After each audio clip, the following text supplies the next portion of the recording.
Think about like just your average day, right? I mean, how much of it actually depends on software? Hmm. Stuff you didn't pick yourself, didn't code, don't even really think about. Right. From ordering, I don't know, takeout online to those traffic apps, it's all software working behind the scenes.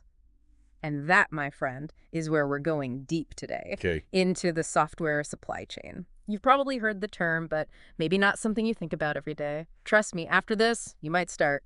Yeah.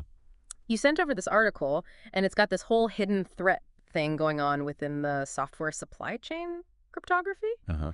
Now, before you switch off thinking, cryptography sounds boring, bear with us, all right? This is where things get really interesting, I promise.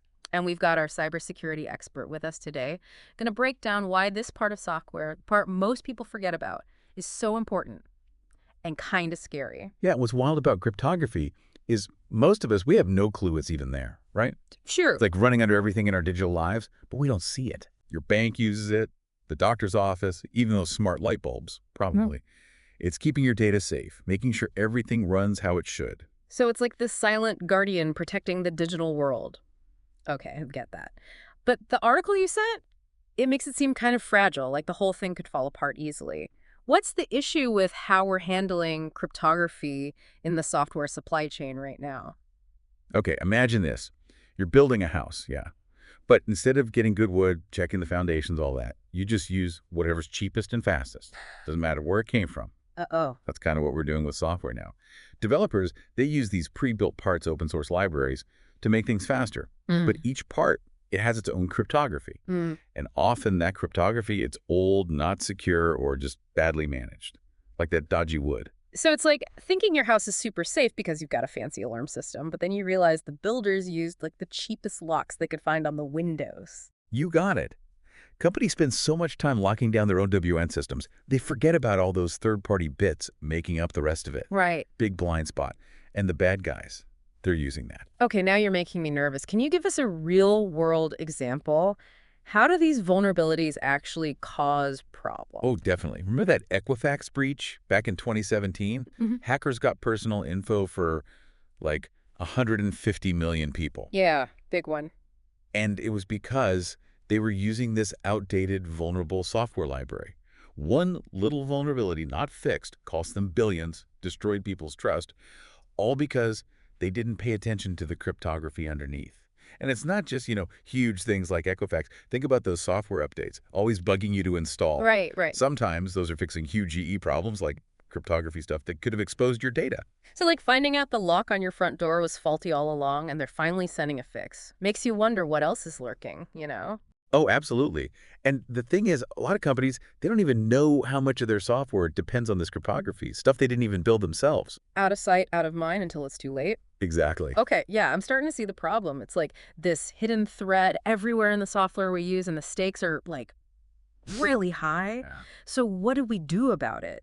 The article mentions something called, hold on, Unified Cryptography Management. Yeah. Sounds kind of intense, not gonna lie. It does sound complicated, but the main idea is simple. It's like not just tacking on security at the end, but making it part of how you build software from the beginning. Everything's connected.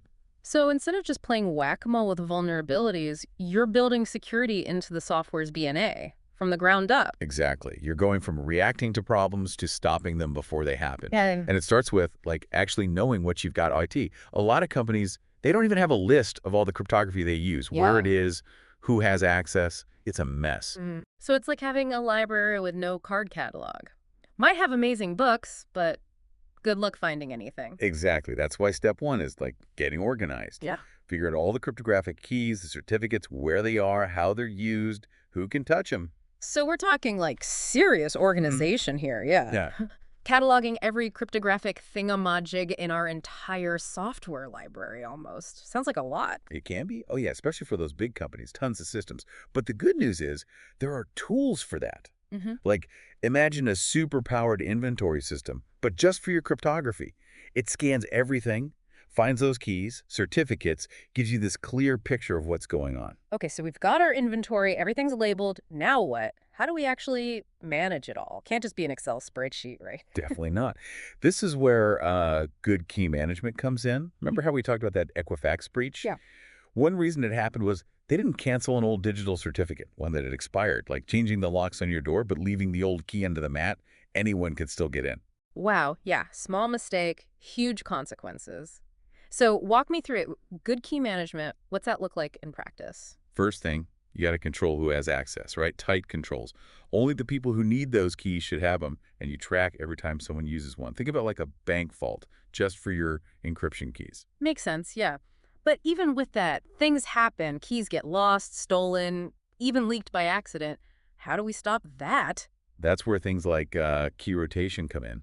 Instead of using the same key forever, which is risky, you switch them out regularly. Hmm. Makes it much harder for the bad guys, even if they get a hold of one. Like, Mm. I don't know, changing your passwords every few months. Smart. Okay, so we've got visibility, access control, rotating those keys. These are all important. But going back to the beginning, right? How does unified cryptography management actually fix that big problem where companies are using insecure, outdated stuff and they don't even realize it, hidden in their systems? That's where the testing comes in. And the monitoring. See, it's not just about your code being safe. It's making sure those third-party parts, the ones you use, are up to scratch, too. Yeah. You got to hold everyone to the same standard. So, like a really strict building code, it's not just about the whole house being sturdy, but every single brick, every piece of wiring has to be safe too. Exactly. You need strong security standards for anything being used. You scan for problems, and then you don't stop there. You got to watch for any shady stuff happening actively. Always be on guard. So it's not enough to just build that strong house. You need a security system watching out 2047, ready for anything. 100%. It's Yeah. layers of security, right? Not just one thing protecting you, but a whole system attacking risks from all sides. This has been like eye-opening, honestly. But big picture for a sec, why should people listening care? Some folks, maybe they're not in tech, they don't do cybersecurity for a living. Why does this matter to them? It's all about trust. When you're online, buying something, giving a website your info, even just using an app on your phone, you're trusting that company. They better keep your stuff safe. Unified cryptography management, it's how they show you they take that trust seriously. They're not cutting corners, they're going all out to protect your data. Building a safer internet, one encrypted brick at a time. That's it. And that's something we all deserve. We should demand it from any company we deal with online. Absolutely. Well, this deep dive has given us a lot to think about. As we wrap up, what's the one thing you want listeners to remember, walk away with? Cryptography? Yeah, it sounds like techie stuff. But really, it's about all of us.